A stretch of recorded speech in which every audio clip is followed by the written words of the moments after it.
வணக்கம். நான் இப்போ எங்கே இருக்கேன் அப்படின்னா, மாடம்பாக்கத்தில் இருக்க தேனுபுரீஸ்வரர் கோவிலில் இருக்கேன். வாங்க பார்க்கலாம்.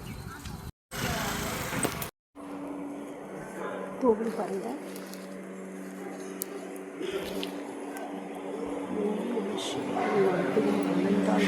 எப்பொழுதும்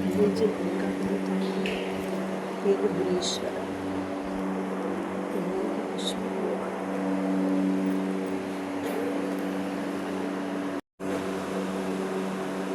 இந்த கோவில் பார்த்துட்டே வாங்க. 1000 ஆண்டு பழமையான கோவில், நல்ல வைப்ரேஷன் சிவலிங்கம். சரிங்களா? யாரெல்லாம் வரணும்னு நினைக்கிறீங்களோ வாங்க. நர்த்தன கணபதி பாருங்க.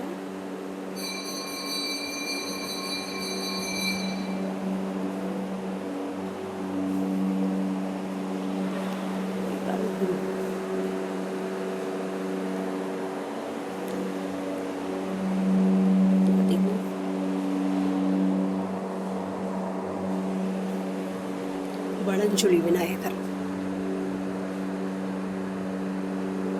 பாருங்க. மகா கணபதி, வரதராஜ பெருமாள் பாருங்க. தாயா ஸ்ரீதேவி, ஸ்ரீ பூதேவி, கபிலநாதர், அன்னபூர்ணா. ஓம் நம சிவாய.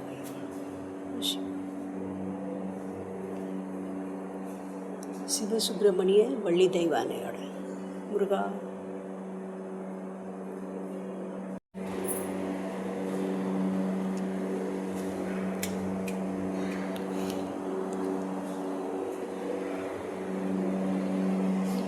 துர்கையம்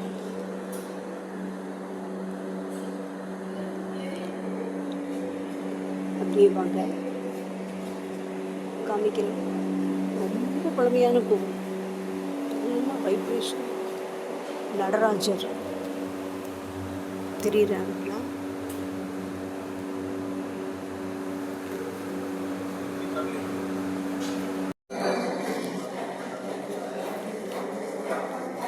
பார்த்தீங்கன்னா ரேணுகாம்பாள் சன்னிதி.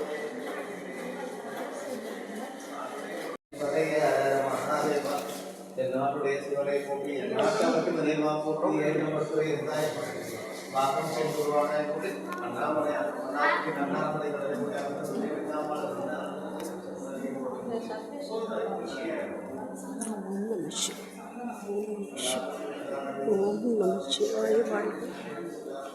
ஓம் நமச்சிவாய. திருச்சிற்றம்பலம். இங்கே பாருங்கள், நவக்கிரக சன்னதி இருக்கு. இங்கே பாருங்கள், காலபைரவர்.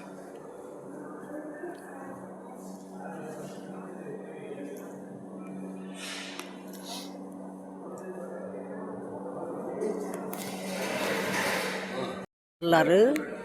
கபிலர் முக்தி நிலை பெற வேண்டி தவம் இருந்து சிவ வழிபாடு செய்து வந்திருக்கார். அப்போது வழக்கத்திற்கு மாறாக இடது கரத்தில் சிவலிங்கத்தை வைத்துக்கொண்டு வலது கரத்தினால் சிவபூஜை செய்ததால் ஏற்பட்ட தோஷத்தினால் முக்தி பேறு கிடைக்கவில்லை. மீண்டும் பூலோகத்தில் பசுவாக மறுபிறவி எடுத்து மாடம்பாக்கம் சிற்றேரி மணத்திட்டு பகுதியில் பசு கூட்டங்களுடன் சேர்ந்து மேய்ந்து வந்தார். பசு குறிப்பிட்ட ஓர் இடத்தில் பாலை தானாக பொழிந்து வந்தது. ஒரு நாள் இதை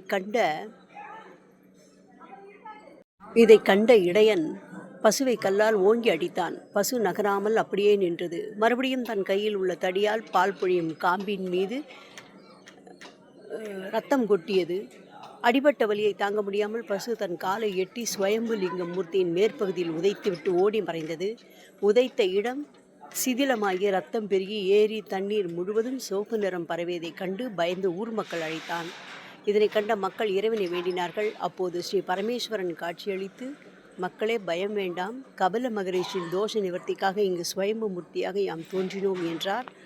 இங்கு நடந்த காட்சியை அரசனிடம் தெரிவிப்பதற்காக மக்கள் கூட்டமாக சென்றனர். அன்றிரவு சோழ அரசனின் கனவிலும் இந்த காட்சி அப்படியே இறைவன் தோன்றி ஆசீர்வதித்தார்.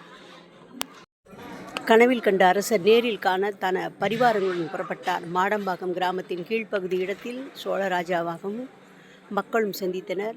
ராஜாவை மக்கள் பார்த்த இடம் ராஜ கீழ்ப்பாக்கம் என மருவியது. மக்களுடன் சேர்ந்து மடையம்பதி சிற்றேரிக்கு அரசன் வந்து சேர்ந்தார். அங்கு சுயம்பு லிங்க மூர்த்தியை தரிசித்த அரசன் இறைவன் ஆசியுடன் அங்கு திருக்கோயில் கட்டுவதற்கு தீர்மானித்தார். இவ்வாறு இத்திருக்கோயில் 10ஆம் நூற்றாண்டில், அதாவது 954லேருந்து 971 சுந்தர சோழன் என்னும் 2ஆம் பராந்தக சோழனால் கருவறை கோபுரம் யானையின் பின்புறம் வடிவில் அமைக்கப்பட்டது. பல ஆண்டுகள் கழித்து பாண்டிய மன்னர்கள் காலத்தில் தேனுகாம்பாள் என அழைக்கப்படும் அம்பாள் சந்நிதி தெற்கு நுழைவாயில் மண்டபத்துடன் அமைக்கப்பட்டது. அதன் பிறகு பல்லவ மன்னர்கள் காலத்தில் திருக்கல்யாண மண்டபத்துடன் 18 தூண்கள் கொண்ட மகா மண்டபத்துடன் அமைக்கப்பட்டது. இந்த கோவில் சுமார் 1000 வருடங்களுக்கு மேலாக அருள்மிகு தேனுபுரீஸ்வரர் சுவாமி சுயம்புலிங்கமாக அருள்பாலித்து வருகிறார்.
வணக்கம் சாய் சொந்தங்கள். இப்போ தான்டா கண்ணா வந்தேன் கோவிலேருந்து.